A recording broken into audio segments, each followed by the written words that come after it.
샬롬, 안녕하세요. 하나님의 마음을 전하는 소리입니다.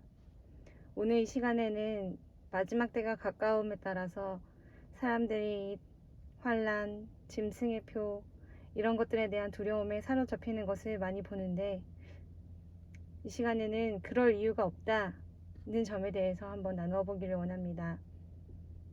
예수님 안에 거하면 평안함, 그것이 옵니다. 이것은 주님께서 평강을 우리에게 주시기 때문입니다. 그 무시무시하다는 대환란도, 짐승의 표도, 사단도, 그 무엇도 내 영혼을 해할 수 없습니다. 이것은 예수님께서 그 예수님 안에 거하는 자를 책임져 주시기 때문입니다. 이것은 모두 머리로는 다들 알고 계시는 거죠. 그렇지만 아직도 수많은 믿는다는 사람들이 대환란, 짐승의 표, 사단 이런 것들을 두려워하면서 전전긍긍하는 모습을 많이 봅니다. 이 말을 꺼내는 것은 순간적으로 드는 그 두려움들을 탓하려는 것이 아니라 하나님의 말씀으로 이것들을 이겨내고 해결하는 일에 집중해야 된다는 것을 말씀드리기 위함입니다. 우리의 초점은 늘 주님께 있어야 합니다. 내 중심의 주인이 주님이 되셔야 한다는 것입니다. 마지막 때 여러 징조들, 수많은 재앙들, 환란들, 짐승의 표 문제들이 내 마음과 생각을 지배하고 있는 것은 아닌지를 한번 살펴봐야 합니다. 다윗은 시편 23편에서 사망의 음침한 골짜기를 지날 때에도 해를 두려워하지 않는다고 하였고, 주님께서 함께 하시고 지팡이와 막대기가 나를 안위하시기 때문에 그렇다고 노래하였습니다. 한번 까마득한 낭떠러지 같은 골짜기에서 외나무 다리를 건너가는 자신을 한번 상상해 보십시오. 그때 우리가 주목할 것은 그 자리에도 함께 하셔서 실족지 않게 하시는 주님이지 낭떠러지 골짜기를 주목할 것이 아니라는 것입니다. 그 낭떠러지를 주목하고 자세히 살펴보면 살펴볼수록 오히려 우리 마음속에는 두려움이 커질 수밖에 없습니다. 베드로가 물 위를 걸어오라는 주님의 말씀에 따라서 물 위를 걷다가 성난 파도를 보고 두려워할 때 물속에 빠져 들어갔듯이 그와 같은 일이 지금도 일어날 수 있다는 것입니다. 우리는 피하고 싶어서 그 일들에 주목하지만 주목하면 주목할수록 더 피하기 어려워지는 모순에 빠질 수밖에 없는 것입니다. 지금은 마지막 때 징조들에 관해서 정보를 전달하는 이야기들이 홍수를 이루고 있는 시대입니다.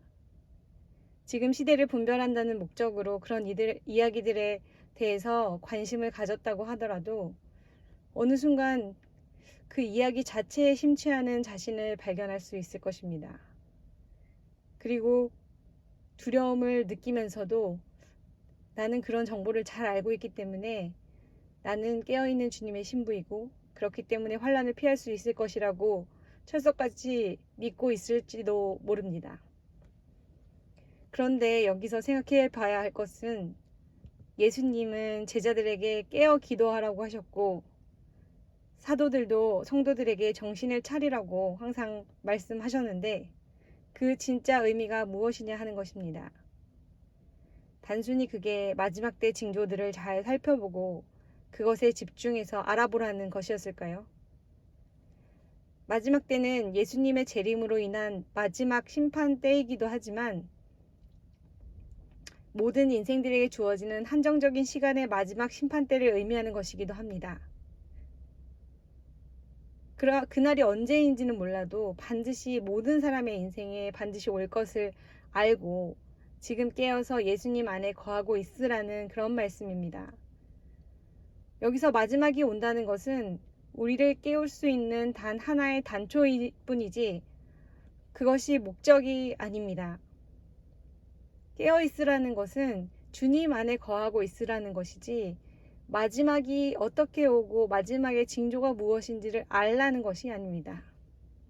그렇기 때문에 지금 우리는 마지막 때 징조들, 대환란, 짐승의 표 그런 것들이 아니라 오직 주님께 주목해야 합니다.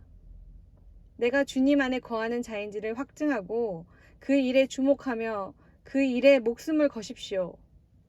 이것이 확증되는 자는 어떤 상황에서도 평안할 수 있습니다. 그 사람은 주님이 끝까지 사랑하시고 지키시고 또 보호하심에 대한 보증을 받은 자이기 때문입니다. 그러면 많은 사람들이 두려워하는 요한계시록의 말씀을 보겠습니다. 요한계시록 14장 9절로 11절 말씀.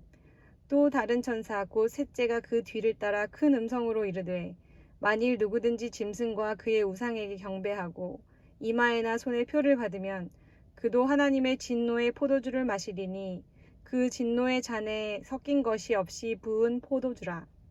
거룩한 천사들 앞과 어린 양 앞에서 불과 유황으로 고난을 받으리니 그 고난의 연기가 세세토록 올라가리로다.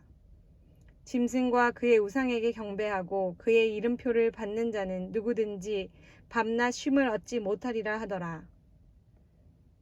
요한계시록 13장 8절 말씀. 죽임을 당한 어린 양의 생명책에 창세 이후로 이름이 기록되지 못하고 이 땅에 사는 자들은 다 그 짐승에게 경배하리라. 요한계시록 20장 15절 말씀. 누구든지 생명책에 기록되지 못한 자는 불못에 던져지더라. 아멘.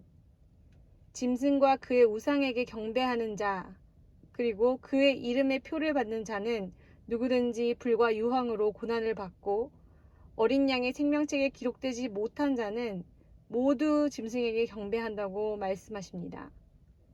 그렇다면 이 말씀에서 그 출발점은 그 사람이 생명책에 기록되어 있는지 아닌지입니다. 생명책에 기록되지 않은 자는 모두 다, 그러니까 한 사람도 빠짐없이 짐승에게 경배하게 될 것이라고 하셨고, 짐승에게 경배한 자는 불과 유황으로 고난을 당한다는 말씀이므로 이 모든 말씀에서 키포인트는, 즉 해결의 열쇠는 생명책에 기록된 자이냐 아니냐 이것이지 짐승에게 경배하거나 짐승의 표를 받는지 아닌지가 중심이 아닙니다. 짐승에게 경배하지 않고 짐승의 표도 받으면 안 되는 것은 맞지만 그것은 생명책에 기록되지 않았기 때문에 따라오는 결과일 뿐이지, 사람이 아무리 애쓰고 힘쓰고 노력한다고 해서, 그렇게 안 하겠다고 결심한다고 해서 짐승과 우상에게 경배하지 않고 짐승의 표를 받지도 않을 수 있는 게 아니라는 것입니다. 하나님의 말씀은 1.1획도 틀림없이 다 이루어지기 때문에 이것은 분명한 사실입니다. 반대로 생명책에 기록된 자는 짐승과 그 우상에게 경배하지 않고 짐승의 표도 받지 않게 될 것입니다. 그러므로 생명책에 기록되었는데, 내가 기록됐는데 혹시 짐승에게 경배하거나 짐승의 표를 받으면 어쩌나 하고 염려할 필요도 없는 것입니다. 결론적으로 생명책에 기록된 자는 구원을 받을 것이고, 그렇지 않은 자는 그 결과로 당연히 짐승에게 경배하고 불과 유황으로 세세토록 고난을 받게 될 것입니다. 이것이 하나님의 말씀입니다. 그러므로 아직 우리에게 기회가 있는 지금 하나님을 더 구하고 찾아야 합니다. 마지막이 가까움을 보면 볼수록 더 하나님께 주목해야 합니다. 오직 그것만이 살 길입니다. 헛된 곳에 낭비할 시간이 없습니다. 여러분도 아시겠지만 징조를 보고 마지막이 가깝다는 것을 깨달으셨으면 이제는 주님을 찾아야 합니다.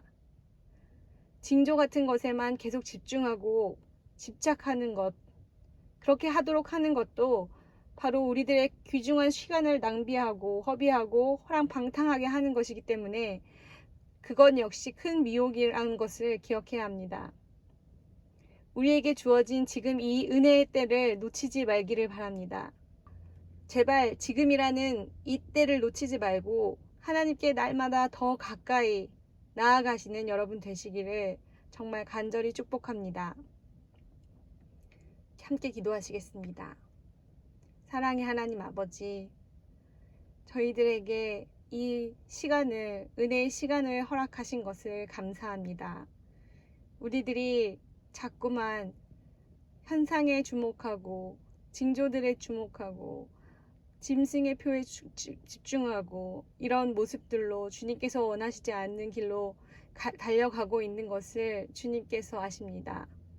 주님, 저희들이 그 미혹의 길에 빠지지 않게 하여 주시고 오직 무엇이 가장 중요한 것인지 주님이 가장 중요한 것임을 기억하게 하여 주시고 오직 주님께만 집중하고 오직 주님께 모든 중심을 맞출 수 있는 주님, 저희들 될 수 있도록 정말 시간을 아끼고 정말 필요 없는 것에 시간들을 허비하지 않을 수 있도록 지켜주옵소서. 늘 감사드리며 예수님의 이름으로 기도드립니다. 아멘.